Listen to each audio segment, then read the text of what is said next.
Hello, I'm Allison Anyanwu, coming to you today to share with you another pillar of leadership by Will Bosman. Today's pillar is pillar number 6. It's Gideon, pulling down idols and building altars. Gideon, we're speaking from Judges 6. Gideon was a defeated fellow. He was caught up in his own agenda. He was surrounded by people who just weren't going anywhere, were always being taken advantage of, and he just did not have anything that he felt that was good to do much with. But God called him different. And God took a once weak, defeated individual and transformed him before he even knew it. God called him a valiant warrior. See, God sees what you don't see.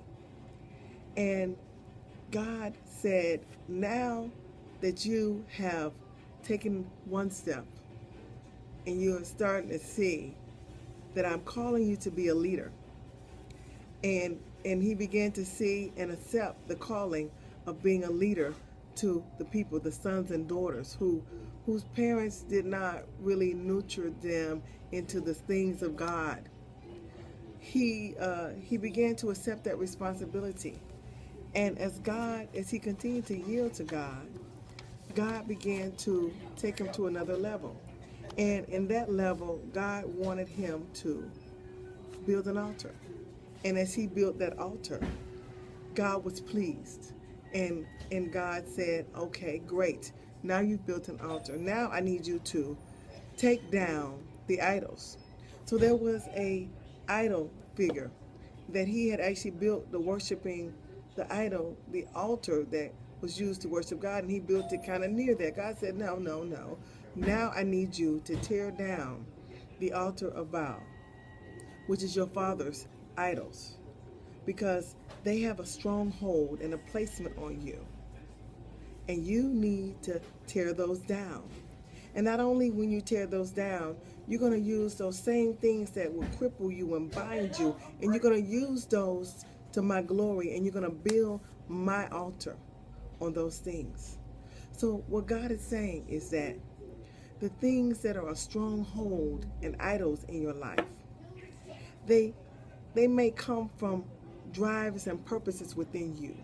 They may be weaknesses or strengths in your life that have been misplaced and diverted. And God's saying that I can use those things for my glory if the focus is right. So God is saying that as you submit yourself to worshiping him, that he's going to change your focus, and your vision is going to be clearer, and you are going to understand how those things that were lined up against you to destroy you and put you in a place to be used and abused by the enemy, that God is going to line those things up, and they're going to be used for the glory of God, the glory and the advancement of God. And then he's going to take them to a whole nother level. Not only are they going to benefit you, they are also going to be benefiting others, because you are a warrior. And you are a warrior, and at being a warrior, you are a skilled battle man in this spiritual battle. And God is leading you, and as he leads you, you are going to be leading others. So it's a chain. So let's get the chain going in the right direction by focusing on God and understanding his calling in our lives and being where we need to be. Thank you for listening.